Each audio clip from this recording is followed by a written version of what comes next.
Vachesh ne fait pas seulement de la musique. Au fil des années, ce groupe, devenu une véritable boussole émotionnelle pour toute une génération, raconte Israël. Israël d'aujourd'hui, ses contradictions, ses tempêtes, mais aussi sa lumière. Qui, avant la guerre, n'a jamais fredonné « Ani Israëli Lili » « Je suis israélien » ou pendant la guerre, le cœur gonflé de fierté « Anachnu Am Shel Giborim Al » « Nous sommes un peuple de super-héros ». D'ailleurs, Daniel, cette chanson a été récompensée par le prix Hakoum de la chanson la plus jouée de l'année. Alors, dès les premières notes, on sent que quelque chose se passe. On croit entrer dans un album pop, léger, presque insouciant. Mais très vite, les textes nous rattrapent. Ils parlent de vie, de douleur, d'inquiétude, d'engagement, mais aussi d'humour, d'espoir et surtout de cette énergie si particulière que le monde entier nous envie, qu'on retrouve dans les rues, sur les plages, dans les regards des gens d'ici. Et c'est un peu comme si chaque morceau était un petit bout de notre réalité, un moment qu'on a déjà vécu ou une réponse à une de nos questions.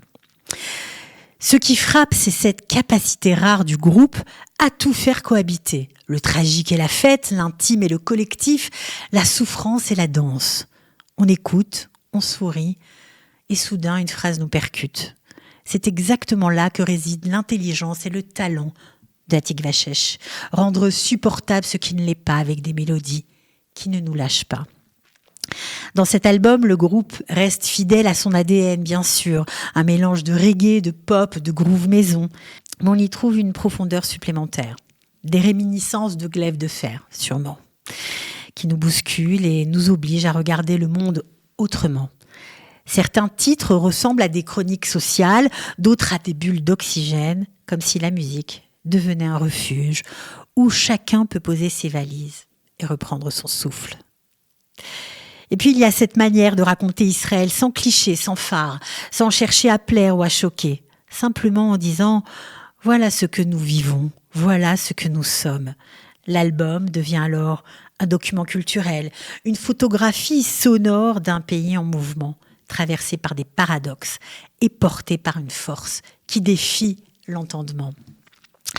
Au final, Atik Vachesh ne nous propose pas simplement un ensemble de titres. Il nous offre un moment anti-dikaon, un compagnon de route pour les moments de doute ou les éclats de joie, une œuvre qui nous renvoie à nous-mêmes et à ce que nous traversons collectivement, et ce, peu importe notre bord politique ou religieux. Après l'obscurité des combats, des tunnels, des adieux incessants à cette jeunesse magnifique qui nous a broyé le cœur, la musique d'Atik Vachesh nous touche parce qu'elle parle vrai. Elle fait du bien à l'âme en saisissant l'esprit de notre époque et en nous réchauffant de sa lumière. Alors, que la lumière soit.